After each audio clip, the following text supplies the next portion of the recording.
need? Do we need this microphone? Do we need that microphone? No. Put it away. So Peter, I want to start at that end and just come down this way. James, just say something about what watching the film brings up in terms of reflection and memory. I can't remember. It's a whole voyage. You said you'd never seen it. Is that I possible? don't think I've seen it all the way through. It rained. My memory is sitting in a caravan for 3 days by Chelsea Hospital waiting for the rain to stop.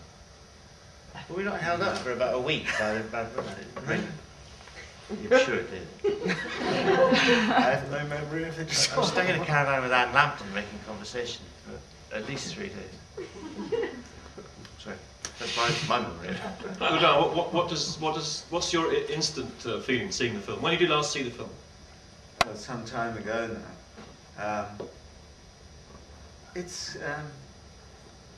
I don't know who made it. We're a jolly lot, aren't we? It won a big prize at San Francisco Yes, at the time. it did. You're always sort of pleasantly surprised that it seems to hold up. And the lack of music was rather refreshing, I thought. The music it's in its good, isn't it? Yeah, and A driving force. it was great fun to make. And so all of those memories come back. Did you have a lot of influence on the script? Well, I mean, Simon was an amazing collaborator. It was just a joy working with him. If you came up with a good idea, he would just embrace it immediately. And of course he would make it better, which is what all great writers do. Sometimes, you'd have to restrain. I would sort of suggest a few cuts and suddenly the blue pencil was flying all over the script and you'd have to hold him back. Working with Simon, it was, I can't think of another writer I've had such a wonderful and challenging, invigorating time working with him. It was just great. It's such a wonderful film that is both a film about love and death, and also, and I come from a broadcasting family, a tremendous portrait of a shit. And very, very accurate about television, and probably more accurate now than then. But Peter, tell us how the film happened. I believe you had the idea.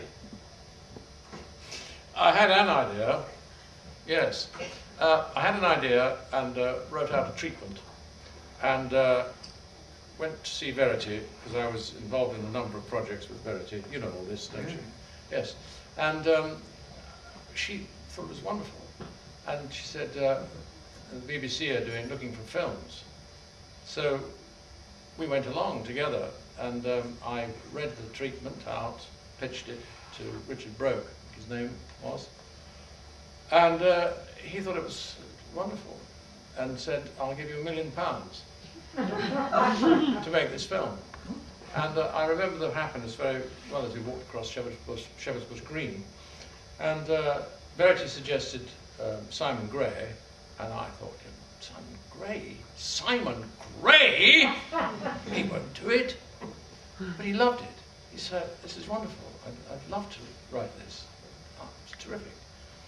So we had lots of meetings and discussions and phone calls and lunches and the odd drink. And everything was going terribly well.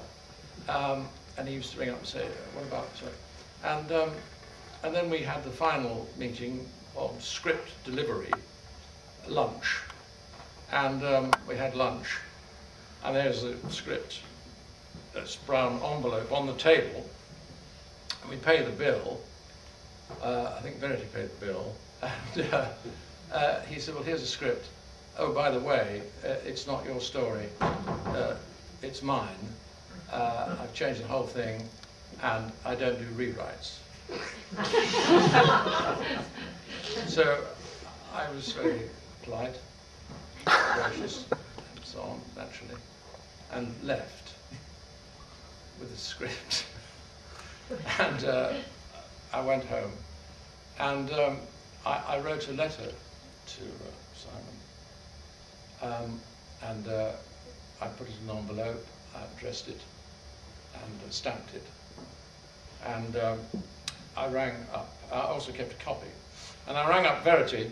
Is this boring? No. No. And I rang up Verity and said, I've written a letter to, and this is it. And I read it. And she said, well, I think we have every reason to write that letter. But my advice is not to send it, because if you do, there'll be no film, because he'll withdraw it. Have you read the script? I said, no, I haven't opened the bloody envelope. She said, well, read it. And of course I read it, and it was the greatest script I've ever read. I found it, you've seen it now, absolutely breathtaking. The energy contained within those pages, I've never come across anything before or since. That driving energy with the words like bullets. And so I was thrilled, and so was the BBC. And that's how it happened. So I've still got a very good idea for it. But Simon, he explained to me, I'm not going to divulge that to you, but he explained to me why he wrote this.